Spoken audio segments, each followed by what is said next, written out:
प्रणाम दीदी। दीदी कहते हैं कि इस व्यक्ति ने आत्महत्या कर ली और गीता में कहा है कि नैनम छिन्दन्ति सहस्राणि, कि आत्मा की तो हत्या की नहीं जा सकती। तो क्या आत्महत्या यानी कि आत्महत्या करने वालों की आत्मा का क्या होता है? क्या उन्हें पुनः मानव शरीर ही मिलता है अपना कर्म भोगने के लिए? कोई ज़रूरी नहीं है, क्योंकि उस आत्मा को कष्ट इसलिए मिल रहा था कि उसने कुछ तो गलत किया था, इसलिए उसके जीवन में दुख आया। जाति आयु भोग हमारे कर्माशय के अनुसार मिलते हैं। जैसा हमारा कर्माशय वैसा हमारा जाति आयु भोग। जाति मतलब जन्म, आयु मतलब उस जन्म के अनुसार जो आयु, और भोग मतलब सुख दुख। तो सुख दुख हमें क्यों मिलते हैं? सुख दुख क्यों मिलते हैं हमें?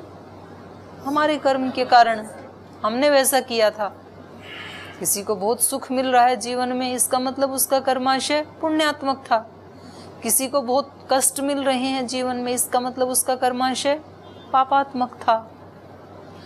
तो इस मरने वाले व्यक्ति को, आत्महत्या करने वाले व्यक्ति को जो दुख मिला, वो क्यों मिला? उसके अपने पाप के कारण। अब उस पाप में इसने एक पाप और बढ़ा लिया,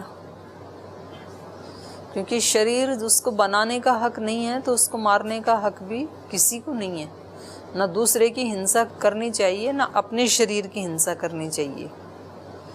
तो अब उसको जो पीछे वाला दुख था वो तो मिलेगा ही मिलेगा, साथ में ये सबसे बड़ा पाप है, ईश्वर की व्यवस्था का हनन करना।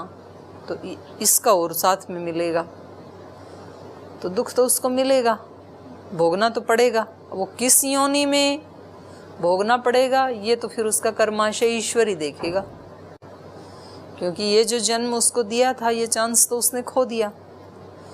और इसका ये भी हो सकता है कि जैसे मानव जन्म दिया था उसको, तो मानव जन्म की एक औसत आयु है जो 70, 80, 100 वर्ष, और वो उसने बीच में कट कर दी, तो अब वो ऐसे ही भटकता फिरेगा। और जब एक निश्चित समय आएगा, उसका कर्माशय, अगला कर्माशय विपाक को प्रारंभ होगा, तो उस समय जैसा उसका कर्माशय है वैसा उसको शरीर मिलेगा। और ये सारे दुख उसको वहाँ भोगने पड़ेंगे फिर, जो यहाँ भोगने चाहिए थे। विपाक आरंभ भी हो गए थे। आत्महत्या दुख से छूटने का उपाय नहीं है, और ज़्यादा दुख बढ़ जाए।